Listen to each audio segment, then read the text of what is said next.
bronzer sur la plage a un impact sur le milieu marin. Des millions de tonnes de résidus de crème solaire sont déversés à cette occasion dans les océans. Selon le magazine National Geographic, 14 000 tonnes de cosmétiques solaires se répandent dans la mer en période estivale chaque année. Si on ne se protège pas, c'est mauvais pour nous. Et d'un autre côté, c'est mauvais pour les océans. Il faut bien se protéger, mais moi je ne connais pas du tout l'impact que ça a pour les poissons, pour tout ce qui est la faune. Je ne sais pas du tout. À l'autre bout de la planète, des scientifiques s'inquiètent et tentent d'alerter les usagers. Les crèmes solaires chimiques impactent directement les coraux.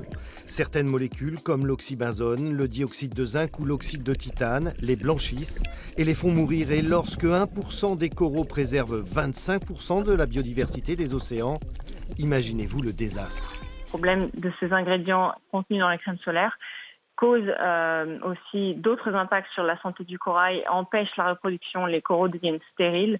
Les larves exposées à ces ingrédients des crèmes solaires chimiques peuvent mourir de déformation. Une fois que le corail émet ses gamètes, les larves vont flotter à la surface des océans dans les courants. Et c'est là où aussi les polluants et les composants chimiques vont se concentrer. Les crèmes chimiques, à travers les composés qu'elles ont, sont ce qu'on appelle des perturbateurs endocriniens, donc qui modifient la physiologie des coraux, mais aussi probablement des poissons, des mollusques, etc.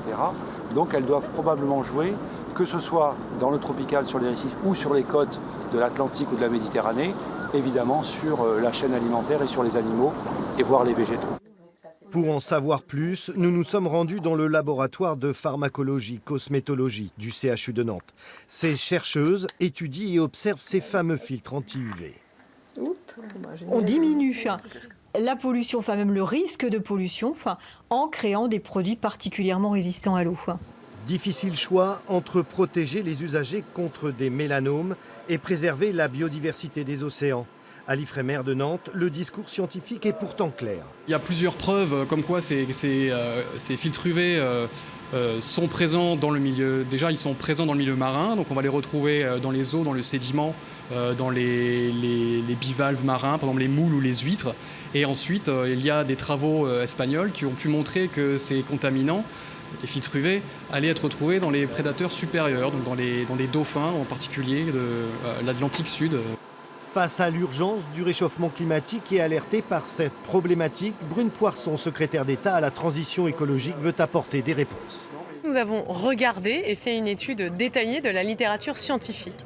Jusqu'à présent, il n'y avait pas de réponse qui était extrêmement claire. C'est pour ça que j'ai décidé de saisir l'agence française, l'agence sanitaire française, qui est responsable et qui connaît bien ces sujets-là, de faire une étude détaillée et poussée. Et cette étude, bientôt, prochainement, nous en aurons les conclusions et c'est là-dessus que nous prendrons des décisions. Mais effectivement, je crois qu'il faut être intraitable et croiser les données internationales avec les recherches françaises. En attendant, le gouvernement pourrait prendre d'ici peu des mesures sur ce dossier. Emmanuel Macron a d'ailleurs prévu un déplacement en Polynésie en avril prochain. L'occasion peut-être de faire de nouvelles propositions pour protéger le milieu marin dans un contexte de réchauffement climatique.